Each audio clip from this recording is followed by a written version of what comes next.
Hey guys, so Israel attacked Iran, and so this is exactly why I don't hold overnight. You guys know I gave you that warning because stocks were at overbought levels, because we've run so much. I said be patient for opportunities, and now we're going to get those opportunities, okay?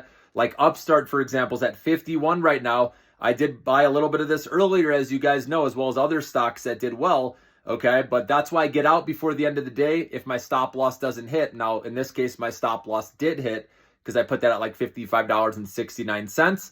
And this is why it's important to honor your stop losses, because it got me out, and now, it's at 51 and some change. I can buy back in lower, okay? Maybe this will go back under 50 again, okay? So, but either way, I'll be buying a bigger block of shares again on this one, because I do believe we'll get to interest rate cuts. So this was the dip I've been waiting for, okay?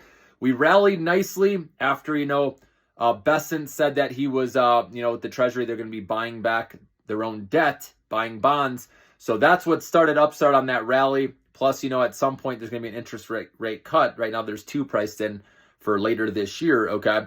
So we'll see, next week. Remember, the Fed meeting obviously is Wednesday. We'll see what Powell says about the future. That's going to kind of decide where stocks go. So for right now, though, stocks could continue to go down because of that news. Now, oil stocks are ones you could look at because oil prices jumped, okay? So that obviously won't help probably with the next inflation reading, right, if oil prices do remain high. So that's why quickly, guys, the narrative can change. You have to be careful. You can't be complacent ever. I do believe the AI stocks are going to get the dip bought first, but we got to see, watch the charts, like I said, one day at a time.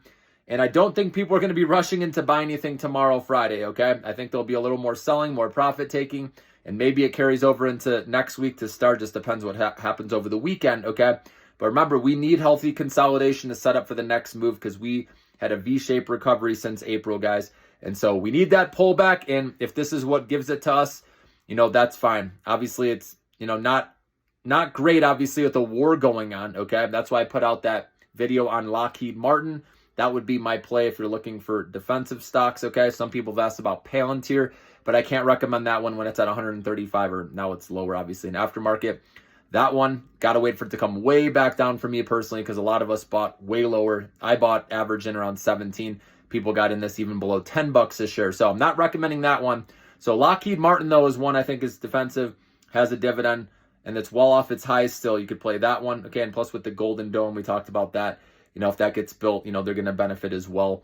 So, but anyways, guys, this is why we wait patiently after stocks rip higher. And hopefully, guys, if you did play stuff, right, it's all about position size, right? In this market, I still play stuff, as you know, but I control my position size and I use stop losses and, of course, using RSI. Now, this is one of those instances, though, where the stock goes down in aftermarket, right? And stop losses don't work in after hours. That's why I say I get out before the end of market trading, with my trades right now, at least. Before, obviously, when it was last month, I was okay holding them a little longer. Especially April, I was swinging them a little longer, April, May, and then as we got closer to June, then I started doing back to the day trades because I didn't want to get greedy. So, but anyways, this is going to set up some opportunities, guys, like Upstart. This is when I'm going to start picking up more shares now, okay? And if it goes under 52, I'll be adding an even bigger block. So right now in the 51s, I will be adding. I want to give you the heads up on that. Even like SoFi, I'll probably add some more. Okay, whatever dips, there's going to be a lot because they all dip at the same time, right? And so this war is going to provide, or not, I shouldn't say war, okay? Hopefully it doesn't escalate that far, okay?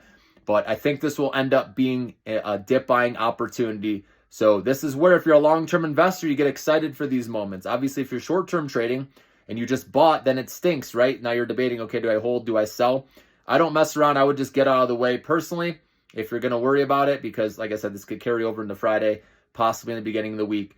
Or you have the long-term mindset and say, I don't, it's all good. I'll just dollar cost average if it goes lower. Again, if we're talking about, these AI related names, the ones that are in our Millionaire Maker portfolio, then like I said, it's easier, more stress-free to take the long-term approach, because then when stocks go down, you can actually get excited, right? Instead of stressing out, right? When you're short-term trading, worrying about that loss, when you're long, you can get excited because you can buy more, average down. And then when we come out of it, like we did, right? When we were buying in February, March, April, now our portfolios are looking even better than before, guys. So you know the drill. So anyways, just wanted to let you know about that. Israel attacking Iran and how that's affecting markets right now.